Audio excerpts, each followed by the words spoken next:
बिस्मिल्लाहिर्रहमानिर्रहीम। अस्सलाम वालेकुम मेरे प्यारे वेट्स एंड पैरा वेट्स। तो सबसे पहले वेट्स और पैरा वेट्स आपका मैं बहुत थैंक्स करता हूं कि आप मेरी वीडियो को देखते हैं और कमेंट करते हैं और मेरे चैनल को भी सब्सक्राइब कर रहे हैं।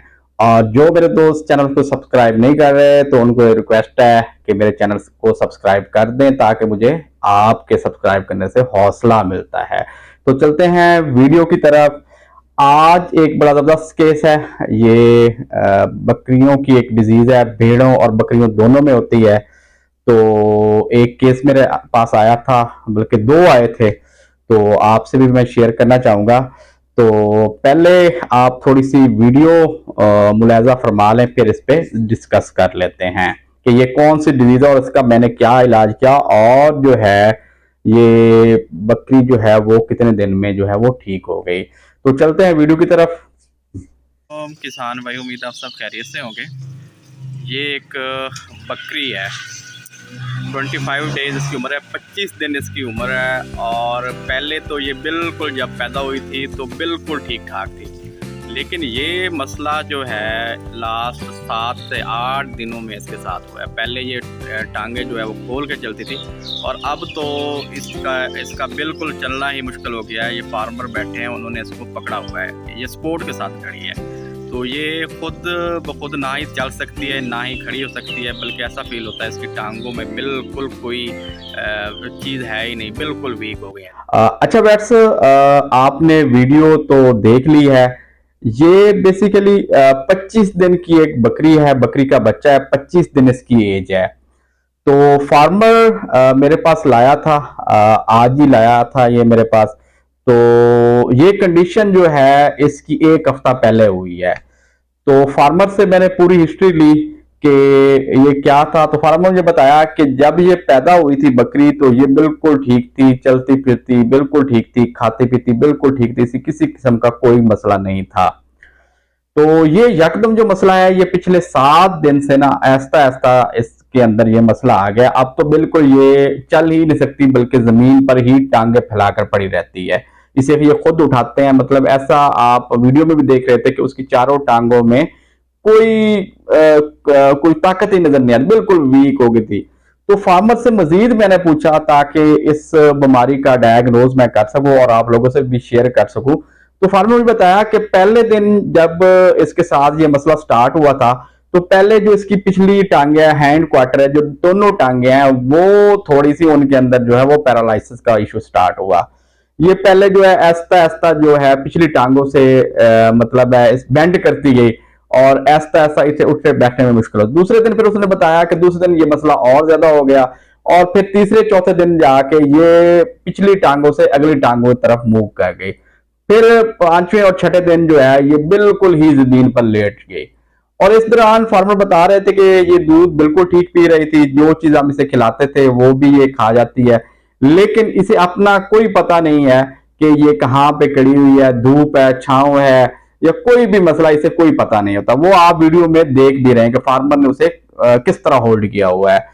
तो मेरे जहन में काफी सारी चीजें गई कि ये फलां बीमारी हो सकती है, फलां बीमारी होती है, ये हैपोविटामिनोसिस हो सकती है, विटामिनोसिस ए हो सकती है, लेड पॉइजनिंग भी हो सकती है, या कोई भी और चीज पीएम पॉलीइंस्फेलोमलेसिया हो सकता है। लेकिन जो हिस्ट्री से मैंने देखा और उसकी एज मैंने देखी तो उससे मैं इस नतीजे पर पहुंचा कि इसके अंदर जो है वो कॉपर डेफिशिएंसी का इशू है। तो कॉपर डेफिशिएंसी का इशू जो है वो इस चीज को जाहिर करता है कि ये या कॉपर जो है वो प्रॉपर तरीके से डाइट में फार्मर ने नहीं दिया था, या कोई ऐसा फैक्टर मौजूद था कि कॉपर दिया भी किया, लेकिन जो है उसे वो पूरी तरह ऑब्जॉर्व करने में वो फैक्टर जो है वो उस दरमियान हायर रहा।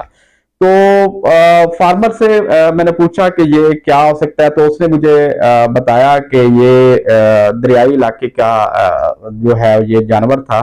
तो वहां पर जो है हम ज्यादा सल्फर का जमीन के अंदर सल्फर डालते थे, उधर कोई इशू था, सल्फर उन्होंने डाली थी। तो उस पे जो चारा ग्रो हुआ था, तो चारा ग्रो होने की वजह से फिर वो जैसे बकरियां जो खाती रही, तो सल्फर कंटेंट जिस जमीन में ज्यादा हो या मोलिब्डेनम डीनियम कंटेंट किसी जमीन में ज्यादा हो तो उस चारे पे अगर जो है वो कोई भी जानवर जो है उसको खाए तो उसके अंदर जो है ये कॉपर डेफिशिएंसी का मसला हो सकता है।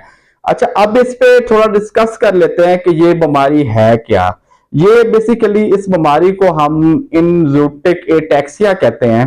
ये होती है कॉपर डेफिशिएंसी की वजह से। तो इसमें दो कंडीशंस आती हैं कि कॉपर डेफिशिएंसी या जैसे मैंने आपको पहले बताया कि या डाइट में कॉपर नहीं दिया गया था या कोई ऐसा फैक्टर अंदर मौजूद था कि जो कॉपर अगर दिया भी गया था खुराक में तो वो उसको ऑब्जॉर्ब नहीं होने दे रहा था। तो इस बीमारी की दो कंडीशन आती हैं। एक कंडीशन ये आती है कि एक कंजेनिटल होता है कि बच्चा पैदा होते ही जो है उसके अंदर पैरालिसिस, उसके अंदर इनकोऑर्डिनेशन होती है, जाके उसके अंदर ट्रेम्बल झटके लगते हैं जाके। तो एक कंडीशन जो इस बकरी के अंदर आज जिसकी उम्र 25 दिन हो गई थी, पहले 16-17 दिन तो ठीक रही है लेकिन बाद में ये कंडीशन शुरू हुई, तो दूसरी कंडीशन जो है वो ये बनती है। अब जो कंजेंटल जो पैदा होते ही इस कंडीशन में थी, पैरालाइज थी, तो उसको हम कहते हैं स्वे बैक डिजीज उसे बोलते हैं। और जो दूसरी कंडीशन अगर पैदा होने के बाद ठीक थी और उसके हफ्ता से लेकर 4 से 6 महीने के दौरान अगर ये मसाइल आए हैं तो इसको हम कहते हैं इनजूटिक एटैक्सिया। बेसिकली दोनों चीजें जो है वो होती कॉपर डेफिशिएंसी की ही वजह से, लेकिन ये कंडीशंस जो मैंने आपको बताई है, एक अगर बाय बर्थ हो वो स्वे बैक उसे हम बोलते हैं, अगर बर्थ के बाद ठीक हुई और उसके बाद ये मसला हो तो उसे हम इनजूटिक एटैक्सिया कहते हैं। तो ये कॉपर डेफिशिएंसी की वजह है, पहले आपको बता चुका हूं कि ये जिस जमीन के अंदर जो है मतलब डिनियम जो एक धात है उसके कंटेंट ज्यादा हो या सल्फर के कंटेंट ज्यादा हो तो उसके अंदर ये मसाइल जो है वो आते हैं। या दूसरी चीज अगर जानवर की खुराक में प्रॉपर कॉपर जो है वो ना दी गई हो तो उससे ये मसला हल होता है। अच्छा, अब जो मैं आपके सामने एक इसी तरह का दूसरा केस भी रख रहा हूं, ये भी एक किड था, गोट किड है। तो ये देखें, आप पहले वीडियो देख लें, इसके अंदर भी सेम मसला था। अच्छा, वीडियो आपने देखी, ये भी सेम कंडीशन जो पहले जो बकरी की कंडीशन थी, इसमें भी सेम कंडीशन है, जो जानवर लेटा पड़ा है। तो इसका अब मैंने इलाज किया, इसको भी वही कॉपर डेफिशिएंसी है, इनजूटिक एटैक्सिया। ये भी तकरीबन जो है 30 दिन का बच्चा है, तो उसके अंदर बाद में ये हफ्ता 10 दिन से उसके अंदर ये मसला आ रहा है। तो मैंने इसकी जो है वो ट्रीटमेंट की। तो ट्रीटमेंट के बाद जो रिजल्ट मिला उसकी वीडियो मैं आपको दिखाता हूं आगे।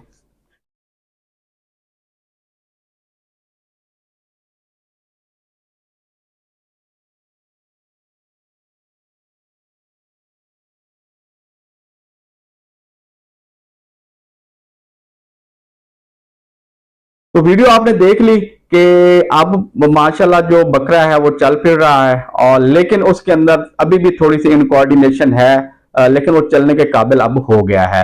तो इसका मैंने इलाज क्या इसका इलाज मैंने ये किया कि इसको मैंने फौरी तौर पर, जो इसका आपको पता है अगर कॉपर डेफिशिएंसी है तो हमने इसे फौरन ही कॉपर ही देना पड़ता है।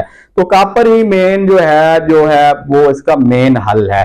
तो कॉपर का सोर्स जो है वो मैंने क्या दिया, उसके लिए मेरे पास ये एक इंजेक्शन है IT मल्टी प्लस। तो ये स्क्रीन पे भी मैं लगा रहा हूं, इसके 1 ml के अंदर मौजूद है कॉपर सल्फेट 10 mg।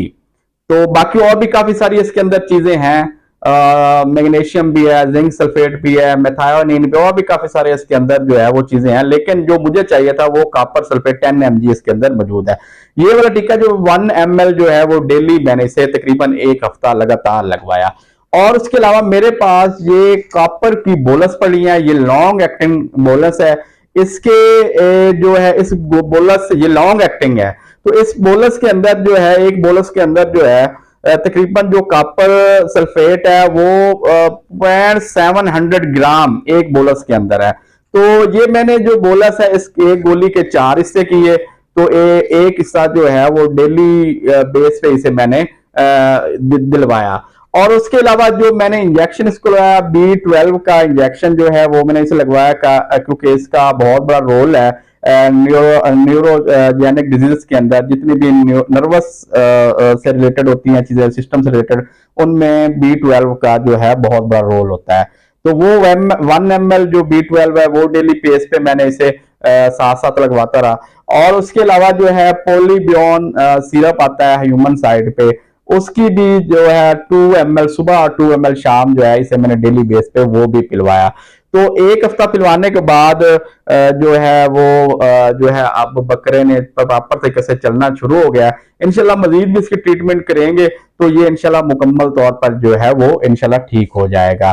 तो ये दोस्तों ये था इंजुटिक एटैक्सिया या sway back disease according to situation, वो मैंने आपको पहले आपसे डिस्कस कर चुका हूँ। लेकिन इसका प्रॉपर इलाज यही है, आप कापर देंगे तो इंशाल्लाह आपका जो पेशेंट है वो ठीक हो जाएगा। तो एंड पे फिर एक दफा रिक्वेस्ट है कि मेरे जो दोस्त मेरे चैनल को सब्सक्राइब नहीं कर रहे, काइंडली मेरे चैनल को सब्सक्राइब करें, मुझे हौसला मिलेगा आपकी सब्सक्रिप्शन से। और इंशाल्लाह मेरी कोशिश होगी कि मैं आप दोस्तों के लिए फ्यूचर में जो है टेक्निकल वीडियोस जो है वो आपके लिए लाता रहूं।